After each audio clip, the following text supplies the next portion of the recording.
Bismillahirrahmanirrahim. Assalamualaikum. Welcome to Gaur Publishers. My name is Rabia Abid.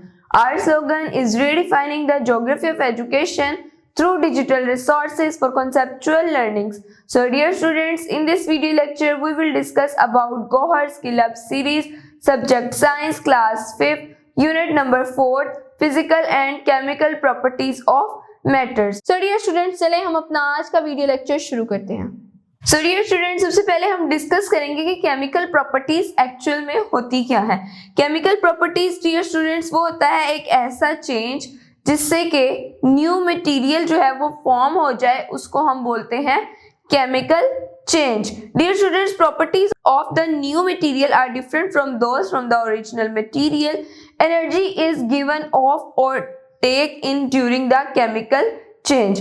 जब dear students किसी भी matter में chemical change होता है तो उसका जो न्यू मटेरियल बनता है वो पहले वाले मटेरियल से डिफरेंट होता है, उसकी केमिकल प्रॉपर्टीज पहले वाले से डिफरेंट होती हैं और उसमें वो एनर्जी गेन भी करते हैं और एनर्जी को लॉस भी करते हैं. We can not change the new material in the previous one, कि जो हमारा पिछले वाला मैटर था, पिछले वाला ऑब्जेक्ट था जिसमें से एक न्यू ऑब्जेक्ट बना जिसकी केमिकल प्रॉपर्टीज चेंज हुई. सो डियर स्टूडेंट्स, जो हमारा पहले वाला ऑब्जेक्ट था या जो पहले वाला हमारा मैटर था जिसके अंदर से नया मटेरियल बना, हम पुराने वाले मटेरियल में कोई भी केमिकल चेंज नहीं कर सकते. माइनर सा भी उसमें केमिकल चेंज नहीं हो सकता. इसी के साथ साथ उसका चेंज ऑफ कलर हो सकता है, टेस्ट हो सकता है, release of absorption of gases, उसमें डिफरेंट गैसेस एब्जॉर्ब हो सकती हैं या रिलीज हो सकती हैं, heat etcetera are the few signs of chemical changes take place. अब जो किसी भी मैटर में केमिकल चेंज होता है वो या तो टेस्ट होता है या उसका कलर होता है या एब्जॉर्प्शन ऑफ गैसेस होता है या फिर हीट होता है. ये चंद चीजें होती हैं जिनको चेंज करके वो अपनी केमिकल प्रॉपर्टीज को चेंज कर लेता है. नीचे डियर स्टूडेंट्स हमारे पास एग्जांपल्स हैं कुछ. Heat and light, colour change, formation of gas. यहाँ पर हीट एंड लाइट और हमें लाइट मिली जिसकी वजह से कैंडल ने अपनी फॉर्मेशन को चेंज किया. चेंज ऑफ कलर की डियर स्टूडेंट्स हमारे पास पिक्चर भी बनी हुई है जो आपको स्क्रीन पर शो भी हो रही होगी. और इसी के साथ साथ चेंज ऑफ कलर हुआ रस्ट लगने की वजह से. उसके बाद फॉर्मेशन ऑफ गैस, गैस कैसे बनी, गैस की फॉर्मेशन कैसे हुई, जब हमने वाटर को बॉयल किया उसके बॉइलिंग टेम्परेचर पर जाकर तो जो वाटर था वो बॉयल होना स्टार्ट हो गया और बॉयल होने के बाद वो गैसेस में कन्वर्ट होना शुरू हो गए. एग्जांपल्स ऑफ केमिकल चेंजेस यहाँ पर डियर स्टूडेंट्स हमारे पास पहली एग्जांपल है cooking the food. Cooking changes the food. हम जब किसी भी वेजिटेबल को कुक करते हैं डियर स्टूडेंट्स तो वो खुद को चेंज कर लेता है, अपनी शेप को, अपने कलर को, स्मेल को, टेस्ट को. ये तमाम चीजें जो है वो कुकिंग की वजह से हमारे वेजिटेबल्स में चेंज हो जाती हैं. Hence cooking is a chemical change. इस तरह से जो है कुकिंग एक केमिकल चेंज हुआ. रस्टिंग ऑफ मेटल, ये हमने अपनी पिक्चर में भी अभी डिस्कस किया.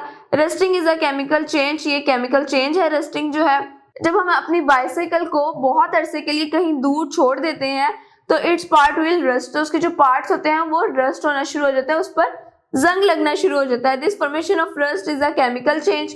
और जो उसके ऊपर रस्ट लगना शुरू होता है ये भी केमिकल चेंज ही होता है. Burning of food, burning of food भी ये केमिकल चेंज है. When we set a wood on fire it produce carbon dioxide, water and ash. जब हम किसी वुड को जलाते हैं, लकड़ियां डियर स्टूडेंट्स जब हम जलाते हैं तो उसमें से फायर निकलती है. जब हम लकड़ियां जलाते हैं डियर स्टूडेंट्स तो उसमें से हमें कार्बन डाइऑक्साइड, वाटर और एश प्रोड्यूस होती है. ये भी एक केमिकल चेंज ही है. डिकेइंग ऑफ थिंग्स, डिके होना, चीजों का खत्म होना. Decaying is a chemical change. ये भी एक केमिकल चेंज है. Substances, the colour of the food में change as a result of chemical change. जब किसी भी चीज को हम थोड़ी देर के लिए, काफी देर के लिए रख देते हैं, उसको हम देखते नहीं है तो उस पर अगर वो तो मेटल का होगा तो उस पर रस्ट लग जाएगा और अगर वो फूड होगा डियर स्टूडेंट्स तो वो अपना कलर और शेप चेंज कर लेगा और वो हमारे लिए खाने के काबिल नहीं रहेगा. तो इस तरह वो डिके होना शुरू हो जाएगा और वो भी एक केमिकल चेंज ही होता है. नेक्स्ट है डियर स्टूडेंट्स हमारे पास activity number 4.1, observing a physical change and a chemical change. Heat a piece of candle in a beaker और डिश. किसी भी बीकर या डिश में आपने पीस ऑफ कैंडल को गर्म कर लेना, हीट देनी है उसको. The wax will melt and become liquid. और वो जो कैंडल होगी डियर स्टूडेंट्स वो मेल्ट होना शुरू हो जाएगी और मेल्ट होकर वो एक लिक्विड शेप में आ जाएगी. Now pour the wax into another dish and let it cool down. और अब जो आपके पास वो मेल्टेड फॉर्म में कैंडल आई है ना, उसको आपने एक अलग डिश में निकाल लेना है और उसको रख देना है ठंडा होने के लिए। व्हाट डिड यू ऑब्जर्व, आपने क्या ऑब्जर्व किया? Is there any change in the wax before and after melting?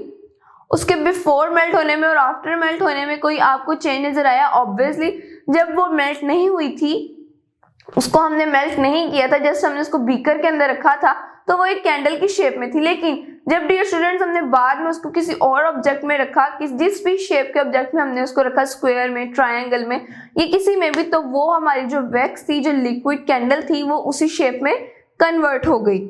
ये था डियर स्टूडेंट्स हमारा केमिकल चेंज की एक एग्जांपल। उसके बाद है under the supervision of some elder burn a piece of paper and observe the chemical change.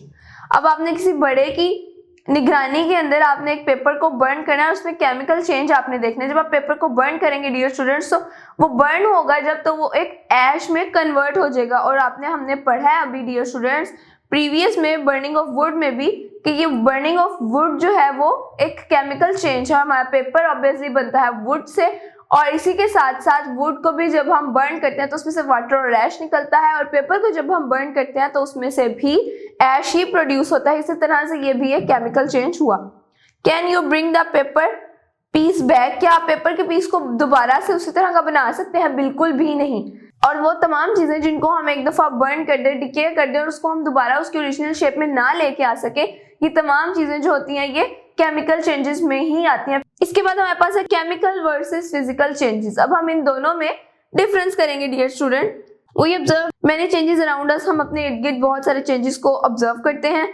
How can we decided if the change is physical और chemical? अब हमें किस तरह से पता चलेगा डियर स्टूडेंट्स कि हमारे इर्द गिर्द जो चीजें हो रही हैं उनमें से कौन सी फिजिकल चेंजेस हैं और कौन सी केमिकल चेंजेस है?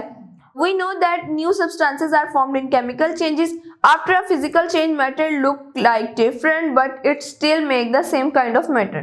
जैसे कि हम सब जानते हैं जब केमिकल चेंज होगा तो जो प्रोडक्ट है या जो मैटर है वो एक और न्यू मटेरियल बनाएगा। बल्कि अगर इसी के बरक्स हम देखें फिजिकल चेंजेस को, तो फिजिकल चेंजेस में जो वो प्रोडक्ट है, जो मैटर है, वो चेंज तो होगा लेकिन वो अपनी केमिकल प्रॉपर्टीज को एज इट इज सेम ही रखेगा।